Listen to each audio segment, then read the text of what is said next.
उस रस धारा को संजो करके, उस रस धारा को ले करके अपने जीवन में धारण करो और अपने मनुष्य जीवन की उपयोगिता धन्यता को समझो।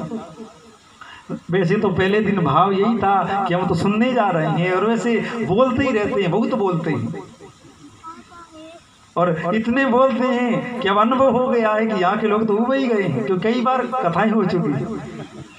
अभ्यास ही ऐसा है। अब हम क्षमा चाहेंगे, भाई संकेत कर देना कि महाराज ज्यादा बोल के टाइम हो गया, बोलने लग जाते हैं। 3 लोगों को तो अनुभव ये जो यहाँ सुन चुके हैं। 3 घंटे का टाइम होता तो 5 घंटे तक बोलते चले जाते। बेचारी माताएं कहती कब महाराज आरती करे घर को जाए, ये तो बाबा जी तेरे कुछ काम नहीं है, बोलते ही रहते हैं। नारायण। तो विद्वान होना कोई बड़ी बात नहीं। अब सुनिएगा, कोई भगवान की भक्ति में कोई भी योग्यता, कोई भी डिग्री की आवश्यकता नहीं है। दीदी कल बोल रहे थे, राम नाम के सब अधिकारी, बालक युवा वृद्ध नर नारी। विद्वान होना भी कोई बात नहीं है, भक्ति को विद्वता का काम भी नहीं है। अरे भक्ति तो पागलों का काम है। भक्ति जिसने करी वही जो पागल हुआ। मीरा को किसने समझदार कहा, नरसिंह को किसने समझदार कहा। जब मीरा थी तब तो गाली देते, ये तो उल्टा है गई ये। सास मीरा कहे भई बावरी, सास कहे कुल्लासी। और आज मीरा के बगैर भक्ति अधूरी है। तो भैया भक्ति को विद्वानों का काम नहीं है, भक्ति तो मूर्खों का काम है। और अगर संतों की भाषा में बात करें तो भक्ति भैया सरल, जो जिसका चित्त सरल है वही कर सकता है। थोड़ा बहुत कपट लिए बैठे रहोगे, कुछ न कुछ बेईमानी या चतुराई लिए बैठे रहोगे तो भैया चतुराई में कुछ नहीं मिलेगा। और सरल हो गए, दीन हो गए तो ठाकुर मिल जाएंगे।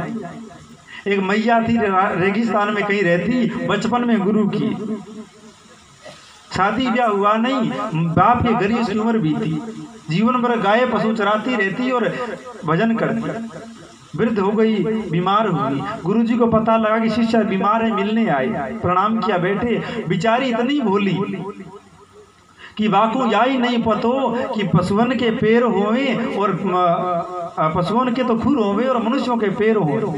गुरुजी आए तो बीमार थी, खड़ी तो नहीं हो सकती, पर लेटे लेटे हाथ जोड़ करके बोली, गुरुजी आपके खुरन में प्रणाम करो। अब गुरुजी ने कहा कि अब चरण पैर भी सामान्य लोगों के होते हैं, महाराज लोगों के चरणारविंद होते हैं, चरण कमल होते हैं।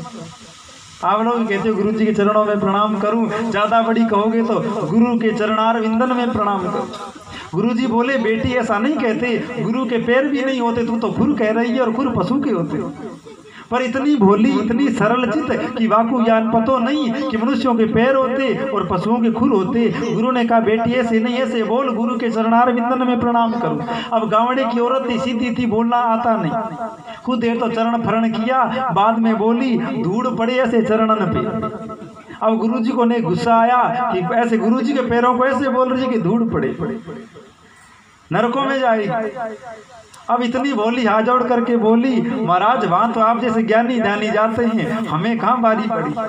गुरुजी समझ गए इतनी बोली, या को या ही नहीं पतो कि नरक किसको कहे और स्वर्ग किसको कहे। गुरुजी ने आशीर्वाद दिया, जा बेटी तू भगवान को जिस भी रूप में बुलाएगी तेरे सामने प्रकट होगा। तो भक्ति सरल चित्त का काम है। अब ये जरूरी नहीं है कि आप विद्वान हो, कथा जानते हो कि नहीं जानते। अगर राम राम करने लग गए और कृष्ण से प्रेम हो गया तो प्राप्ति हो गई।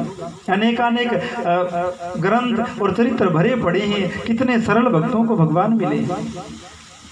संचार चंपला का चरित्र आता है वृंदावन, माखन बेचने जाती कुछ समय पहले की घटना। तो यमुना किनारे कोई वक्ता कथा कह रहे,